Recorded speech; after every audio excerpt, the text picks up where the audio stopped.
न समाए।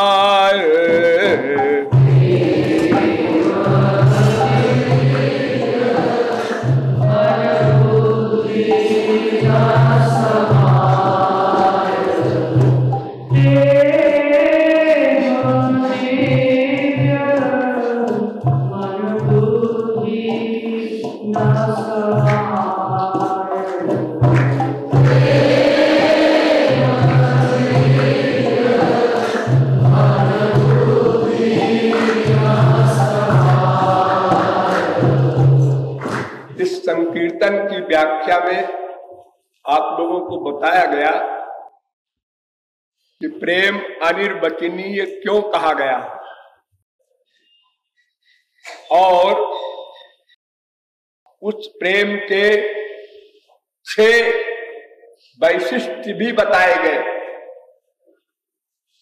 कि प्रेमास्पद में गुण नहीं देखना है और अपनी कोई कामना नहीं बनाना है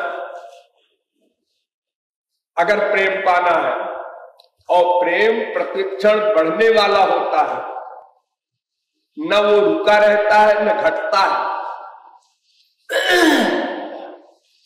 और सूक्ष्म होता है और अनुभव रूप होता है। ये 6 विशेषताएं बताई। आज कुछ थोड़ी सी बातें और है, उनको भी समझ लो। ज्ञान कर्माद्यनावृतम, एक शर्त यह है प्रेम में, ज्ञान कर्म योग आदि का आवरण न हो प्रेम के ऊपर। आवरण मिलावट न हो। आरोप सिद्धा भक्ति, संग सिद्धा भक्ति, ये दोनों भक्ति में ज्ञान कर्मादि आवृत होता है और स्वरूप सिद्धा भक्ति जो होती है शुद्ध प्रेम, वो ज्ञान कर्मादि से अनावृत होता है। ज्ञान कर्मादि का सम्मिश्रण नहीं होता। क्यों? अब थोड़ा बारीकी से समझो। किसी भी साधन के ज्ञान के लिए 6 बातों को समझना होगा, 5 बातों को खास तौर से। वो 5 बातें क्या है? उस साधन से साध्य मिलेगा, नंबर 1। उस साधन से साध्य मिलेगा माने भगवत प्रेम मिलेगा। और नंबर 2, उस साधन के बिना साध्य नहीं मिल सकता।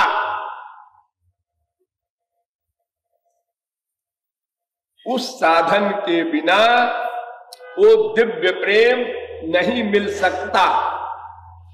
और तीसरी बात है कि वो साधन, वो मार्ग किसी की अपेक्षा रखता है या स्वतंत्र है। और चौथी बात, वो सदा तनत्व उसमें है कि नहीं। और 5वीं बात, सार्वत्रकिता उसमें है कि नहीं। ये 5 बातें जहां सही सही पाई जाए वही मार्ग अपनाना है। तो कर्म मार्ग पर थोड़ा विचार करो। कर्म किसे कहते हैं? ये जो कर्म इंद्रियों से आप लोग करते हैं, ये कर्म नहीं है। 5 ज्ञानेंद्रियां, 5 कर्मेंद्रियां, 1 मन, ये 11 काम करने वाली है नौकरानियां। इनसे आप कर्म करते हैं। देखना, सुनना, सूंघना, रस लेना, स्पर्श करना, सोचना, चलना फिरना, लैट्रिन, बाथरूम, ये सब 5 ज्ञानेंद्रिय, 5 कर्मेंद्रिय से आप लोग कर्म करते हैं। ये कर्म नहीं है। जो वेदों में स्मृतियों में लिखा है वर्णाश्रम धर्म का कर्म, उसका नाम कर्म है। ब्राह्मण क्षत्रिय वैश्य शूद्र 4 वर्ण, ब्रह्मचर्य गृहस्थ वानप्रस्थ संन्यास 4 आश्रम, इनके लिए जो जो संविधान वेदों में लिखा है, स्मृतियों में लिखा है, उसको कर्म कहते हैं, धर्म कहते हैं। वेद प्रणहितो धर्म, धर्म की अथॉरिटी, कर्म की अथॉरिटी वेद है। जैसा वेद कहता है ठीक वैसा ही 100% करना, ये धर्म है, कर्म है। जैसे यज्ञ, अब यज्ञ में 6 विधान है। देशे काले च पात्रे च द्रव्यम श्रद्धा समन्वितम पात्रे प्रदीयते यत्तु सकलम धर्म लक्षणम। ये 6 चीजें, 6 शर्तें पूरी हो तो उसको धर्म कहते हैं। ये 6 तो बहुत दूर की बात, एक भी शर्त कलयुग में पूरी नहीं हो सकती।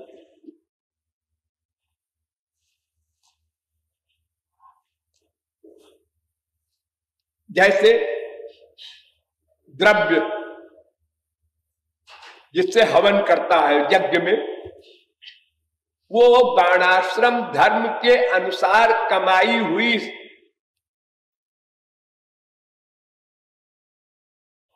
दौलत से, कमाए हुए धन से वो हवन की सामग्री मंगाई जाए। अब ब्राह्मण का कर्म कहां कर रहा है? ब्रह्मचारी का व्रत कहां पालन कर रहा है? वही फेल हो गया।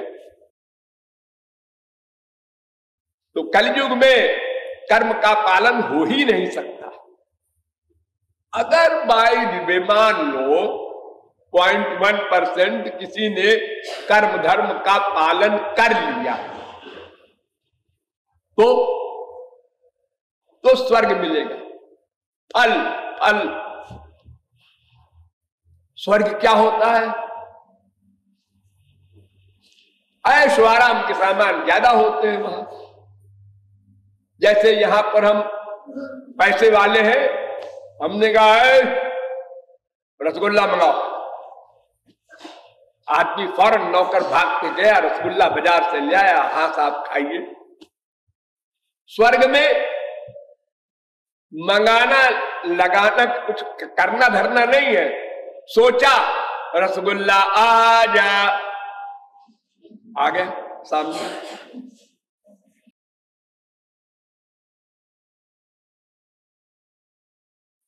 तो वहां ऐश्वर्य अधिक है, लेकिन माया ऐसे ही है जैसे यहां पर काम क्रोध लोभ मोह मद मात्सर्य ईर्ष्या द्वेष सब इसी प्रकार है जैसे हमारे इस मृत्युलोक में है।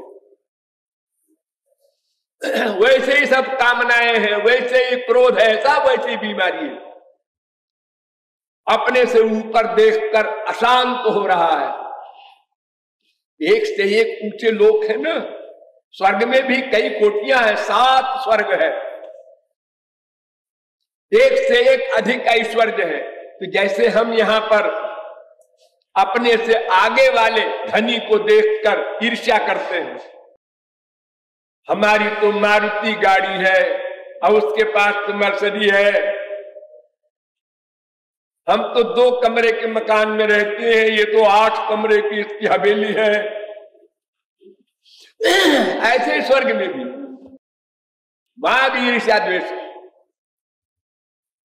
दुखोदर का परिणाम में दुख कुछ दिन के लिए मिलता है स्वर्ग, जितना आपका कर्म धर्म है। कर्म धर्म की लिमिट के अनुसार 1 साल का स्वर्ग, 10 साल का स्वर्ग, 20 साल का स्वर्ग, 100 साल का स्वर्ग मिल गया मान लो, और क्षीणे पुण्य मर्तलोकम विशंति, फिर मृत्युलोक में आ जाता है वो। और ये कंपलसरी नहीं कि मृत्युलोक में मनुष्य शरीर ही मिले, हीनतरम्बा विशंति, सूकर शूकर कीट पतंगादि योनियों में भी पटक दिया जा सकता है।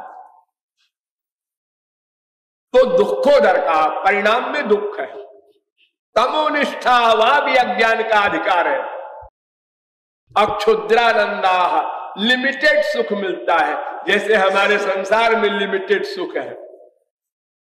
सुख तो अनंत मात्रा का होता है ना, यो वै भूमा तत् सुखम, वो नहीं है। अशुचार पिता वहां भी शोक है, दुख है, फीलिंग है, टेंशन है। तो देखो, हमको तो माया निवृत्ति और परमानंद प्राप्ति, प्रेमानंद प्राप्ति, ये दोनों चाहिए। ये दो में एक भी नहीं मिलेगा कर्म धर्म के पालन से। तो जो 5 शर्तें मैंने बताई, जिससे लक्ष्य की प्राप्ति हो, वो भी नहीं होगा, क्योंकि लक्ष्य तो हमारा प्रेमानंद है, माया निवृत्ति है। और जिसके बिना लक्ष्य प्राप्त न हो, इसका सवाल ही नहीं। जो और की अपेक्षा न करे, ये भी असंभव है। वो तो करेगा ही जब स्वयं माया के एरिया में रहकर रहने का उसका फल है। सार्वत्रिकता भी नहीं है, उसमें भी कायदे कानून है, उसका पालन करो। सदा तनत्व भी नहीं है, नश्वर है स्वर्ग, एक दिन समाप्त होगा। स्वर्ग स्वल्प अंत दुखदाई। महापुरुष तो कहते हैं स्वर्गा पवर्ग नरके स्वपितुल्यार्थ दर्शिना। स्वर्ग, मोक्ष, नरक, सब नरक है, ये तीनों एक से हैं। लो, मोक्ष को भी लपेट लिया, स्वर्ग की क्या गिनती। जहां माया निवृत्ति हो जाती है, उसको भी प्रेमानंदी कहता है सब नरक के समान है, तुल्य है। तो कर्म भी हमारा कुछ काम नहीं बना सकता और बांधेगा। कुछ दिन के लिए हमारे सुख का स्टैंडर्ड बढ़ जाता है, लेकिन करने में कितनी मुसीबत है, तो हो ही नहीं सकता कलयुग में। अस्तु, कर्म को छोड़ो। दूसरा मार्ग है ज्ञान। ज्ञानम कर्म च भक्तिश्च, 3 मार्ग है वेदों में। ज्ञान मार्ग, ये क्या होता है? शम दमादि 4 साधनों से संपन्न हो जाए। मन का निग्रह, इंद्रियों का निग्रह। अरे इम्पॉसिबल, क्या बकवास करते हो। मन का निग्रह कौन कर लेगा?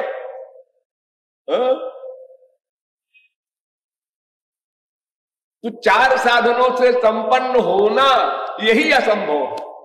फिर उसके बाद श्रवण, फिर मनन, फिर निधिध्यासन, ये सब करने के बाद भी मूला विद्या नष्ट नहीं हो सकती। यानी जो विद्या अविद्या 2 प्रकार की माया है, उसमें विद्या माया का नाश नहीं कर सकता ज्ञान, अविद्या का नाश कर सकता है। विद्या माया के नाश के लिए उसको भगवान की कृपा चाहिए, इसलिए भगवान की भक्ति करनी पड़ेगी। तो ज्ञान से भी हमारा लक्ष्य नहीं मिला। और अगर मिल भी जाता तो वो कैवल्य मिलता, एकत्व मिलता, सायुज्य मिलता, प्रेमानंद नहीं मिल सकता। इसलिए ज्ञान को भी भक्ति की अपेक्षा है। भक्ति मुख निरीक्षक कर्म योग ज्ञान, गौरांग महाप्रभु ने कहा, ये भक्ति का मुंह देखते हैं ये सब कर्म योग ज्ञान। इनका फल भी नहीं मिल सकता बिना भगवान की कृपा के। अपने आप कर्म कैसे फल बन जाएगा? उसको फल देने वाला कोई चाहिए, सर्वज्ञ सर्वशक्तिमान। तो ज्ञान से भी हमारा काम नहीं बना। और फिर कलयुग में ज्ञान तो असंभव है। कलयुग योग यज्ञ नहीं ज्ञाना।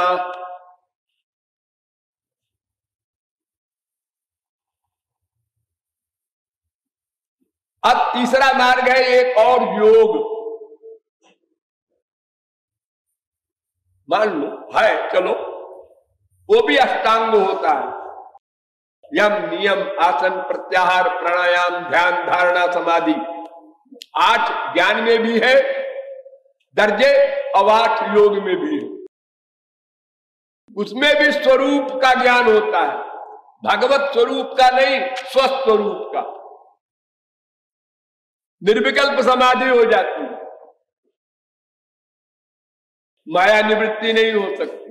तपस्विनो दान परा यशस्विनो मनस्विनो मंत्र विदस्तु मंगला। सब माया से युक्त रहते हैं ये लोग, तपस्वी हो, योगी हो, ज्ञानी हो।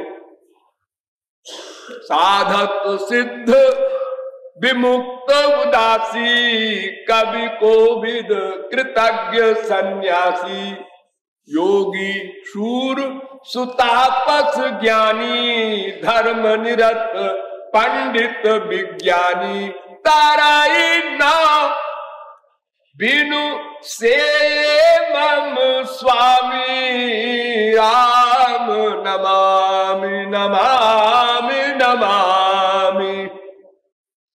बिना भगवान की भक्ति के ज्ञानी हो, योगी हो, कोई हो, और फिर उसका अधिकारित्व भी है। विविक्त सेवी लघ्वासी अथवा कायमानसा, बड़े बड़े नियम है, शुचौ देशे प्रतिष्ठाप्य। योग में तो इतने कड़े कड़े नियम है कि ये प्राणायाम वगैरह करते समय अगर सावधानी न हो तो उसको मेंटल बीमारी हो जाती है। तमाम बीमार हो गए अधकचरे गुरु के द्वारा। योग के योग्य शरीर नहीं है। जब से बच्चा पैदा हो तब से ही उसका खान पान इस प्रकार का बनाया जाए जो योग के योग्य हो, तब वो योग की प्रवेशिका में दाखिला ले सकता है। फिर रिद्धि सिद्धि आती है योग में।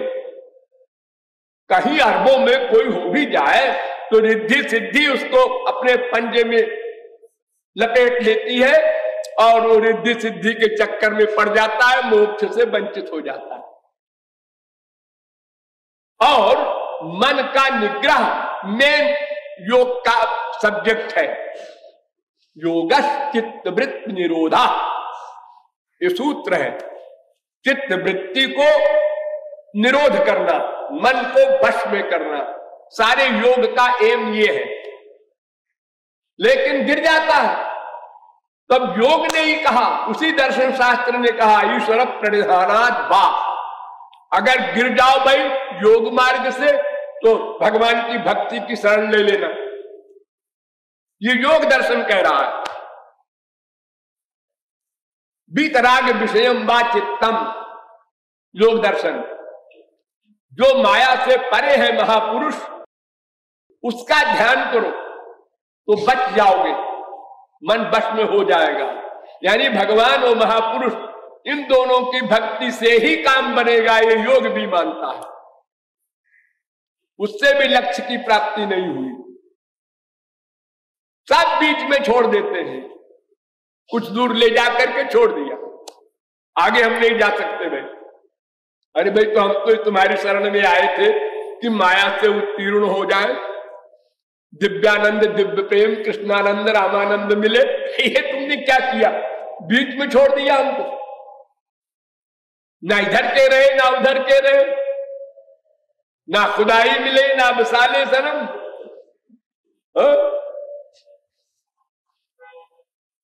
अधिजली सती कहते हैं उसको। एक स्त्री, उसका पति मर गया तो पति की लाश को लेकर जो स्त्री आग में जल जाए उसको सती कहते हैं। तो आग में लेके बैठी पति के लाश को, और जब आग जली तो भागी छोड़ के पति को, तो आधी जली रह गई। तो तुलसीदास कहते हैं घर ही सती कहावती। अरे घर में बैठी रहती तो लोग पतिव्रता सती कह देते कम से कम। अब अधजली हो गई तो जहां जाएगी लोग पूछेंगे कैसे जली, तो क्या कहेगी, कैसे बताएगी उसको? हाँ, तो कर्म से स्वर्ग मिल गया, ज्ञान से भी आधे रास्ते में रुक गए, योग से भी आधे रास्ते में रुक गए। ये तीनों मार्ग न तो माया की निवृत्ति करा सके और न तो भगवान से मिला सके। इसीलिए वेद कहता है भक्ति रे वैनम नयति, केवल भक्ति ही जीवात्मा को परमात्मा के पास ले जा सकती है। एव शब्द है वह, भक्त्या अनन्या शक्य, अनन्य भक्ति से ही भगवान का दर्शन हो या भगवान में लीन होना हो या भगवान का ज्ञान करना हो, सब काम भगवत संबंधी भक्ति से ही होगा। और तो और अंतःकरण की शुद्धि भी नहीं हो सकती भक्ति के बिना, ये शंकराचार्य ने माना। शुद्धयति हीनांतरात्मा कृष्ण भक्ति पदाम्भोज मृते। और शंकराचार्य के गुरु के गुरु के गुरु के गुरु वेदव्यास, वो कहते हैं धर्म सत्यदयोपेतो विद्या वा तपसान्विता मद्भक्त्य पेतमात्मानं न सम्यक प्रपुनाति कथम बिना रोम हर्षम द्रवता वा चेतसा बिना नंदाश्रुकलया। बिना भक्ति के अंतःकरण शुद्ध हो ही नहीं सकता। और आगे वाली बात भगवत प्राप्ति माया निवृत्ति, है तो बहुत आगे की बातें हैं। तो कर्म योग हो, ज्ञान हो, तपस्या हो, कोई मार्ग और नया बना दीजिए आप लोग, अनंत मार्ग बन सकते हैं। वेद में भंडार भरा है, लेकिन सब माया के एरिया में ही हमको घुमाएंगे। बड़ी बड़ी चमत्कार की बातें कर सकते हैं रिद्धि सिद्धि वाले। हाँ, इतने हल्के हो जाए कि तुम फूंक दो तो उड़ जाए, इतने भारी हो जाए कि 1000 आदमी उसको उठावे तो ना उठे, इतना छोटा हो जाए कि मच्छर से भी और छोटा बन जाए। तमाम सिद्धियां हैं, अणिमा लघिमा गरिमा, आश्चर्यजनक है वो सिद्धियां। उसको अगर कोई दिखा दे तो आप लोग उसको भगवान का बाप मान लेंगे, क्योंकि आप जानते नहीं ना कि सिद्धि क्या है, भगवान क्या है, महापुरुष क्या है।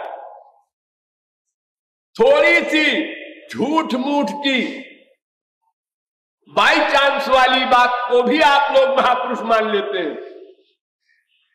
ये अमुक बाबा है, इन्होंने कह दिया तुम्हारे बच्चा होगा और हो गया, सिद्ध बाबा। वो कैसे हो गया? अरे बाबा जी ने 10 स्त्रियों को कहा हाँ बच्चा हो जाएगा, हाँ बच्चा हो जाएगा, हाँ, मुझमें किसी को होगा ही। जिसको हो गया उसने प्रोपेगेंडा कर दिया, देखो बाबा जी सिद्ध है, उन्होंने कहा तो बच्चा हो गया। 50 आदमी गए बाबा जी के पास, हमारी सर्विस नहीं है गुरुजी, बाबा जी। उन्होंने कहा जाओ, लग जाएगी, जाओ, सर्विस लग जाएगी, जाओ। अब किसी की लगेगी ही उसमें। वो प्रचारक बन गया उसका। ये आजकल बच्चू वाली दंभी पाखंडी लोग हमारे देश में सिद्ध बने हुए हैं। एक बार उड़ीसा में अंगुल एक जगह है, संबलपुर से कटक जाओ तो रास्ते में पड़ता है एक गांव। वहां एक गडरिया अंगूठा छाप में पढ़ा लिखा लड़का, उसको एक अंगूठा छाप बाबा मिला और उसने कहा देखो बेटा, हम ऐसा ऐसा नाटक करेंगे, तुम वैसे वैसे करते जाना। वो करते गया वैसे। उसमें एक मिनिस्टर भी आ गया चक्कर में, उसके बड़ा आदमी। आप प्रचार हो गया, हाँ साहब बाबा जी वो पत्ती दे देते हैं, एक तो ये हो जाता है, उनके पास लड़का है सिद्ध। तो लाखों की भीड़ हुई, लाखों की। फॉरेनर्स आए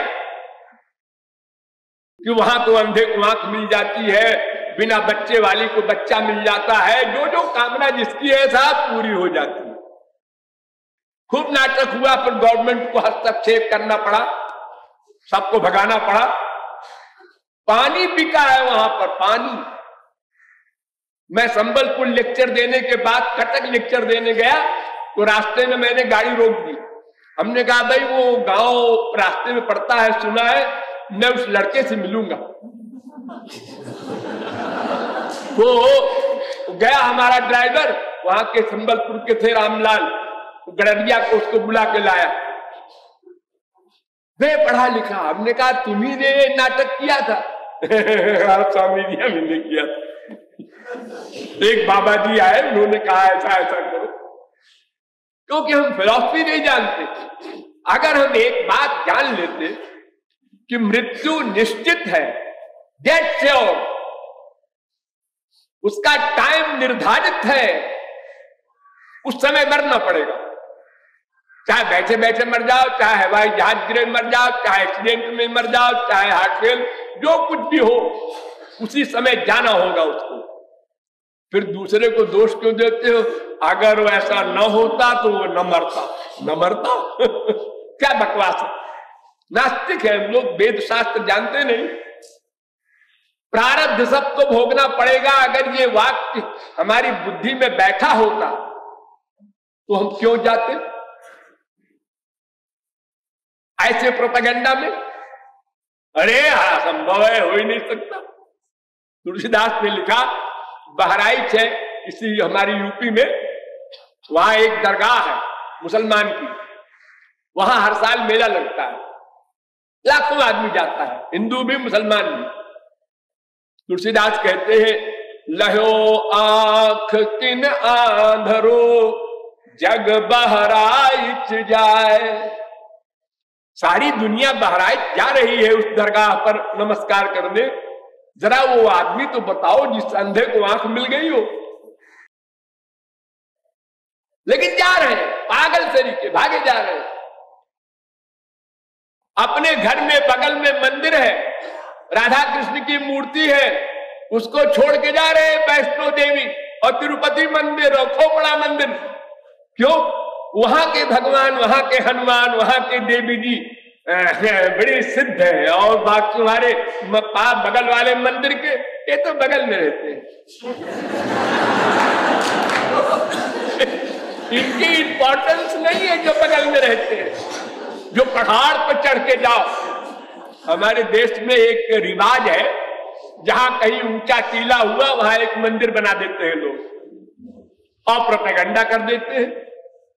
हमको सपना हुआ, भगवान ने हमसे कहा हम जमीन में गड़े हैं, हमको निकालो। अरे भगवान ने तुमसे कहा, अगर वो भगवान है तो जमीन से अपने आप नहीं निकल सकते क्या? तुमसे कहा खोदो, खोद के हमको निकालो। बस सब माने जा रहे हैं पागल से। वो एक वाक्य तो तुलसीदास का ही मान लेते कि प्रभु व्यापक सर्वत्र समाना, सर्वत्र समाना। भगवान का सही बटा नहीं होता, 1/4, 1/8, 1/2 ऐसा नहीं होता। वो सर्वत्र समान रूप से व्याप्त है और पूर्ण रूप से व्याप्त है। और लेकिन प्रकट करने की बात जो है तो साक्षात श्री कृष्ण का अवतार हुआ तो भी किसी के काम का नहीं, और जो सर्वत्र व्यापक है वो भी किसी के काम के नहीं। काम के होने के लिए तो प्रकट करना पड़ेगा। देखो कोई गाय दुबली है, हाँ, उसके अंदर दूध है, हाँ, दूध देती है, हाँ देती है। उसी दूध को दूह करके गाय को पिला दो, फिर देखो गाय मोटी हो जाएगी। अंतःकरण में भगवान है, हमारे काम का नहीं। प्रेम से उसको प्रकट करके सामने खड़ा कर दो, अब सब कुछ मिल गया तुमको, तुम कृतार्थ हो जाओगे। तो योग, कर्म, धर्म जितने भी साधन हैं, इनसे हमारा लक्ष्य प्राप्त नहीं हो सकता। केवल भक्ति से ही दोनों काम होंगे, दुख निवृत्ति, आत्यंतिक दुख निवृत्ति, यानी सदा के लिए दुख निवृत्ति।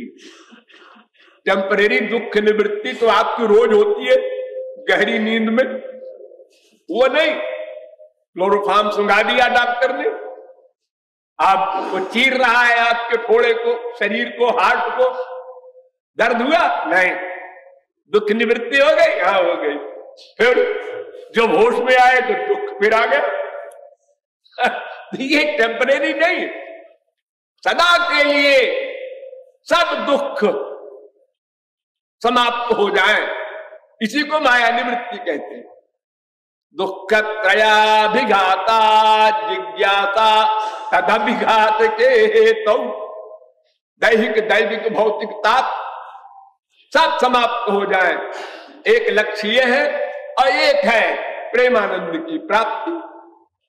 ये दोनों लक्ष्य कर्म योग ज्ञान किसी भी साधन से असंभव है प्राप्त करना, कल्पना ही नहीं है उसकी कि प्राप्त कर लेगा कोई।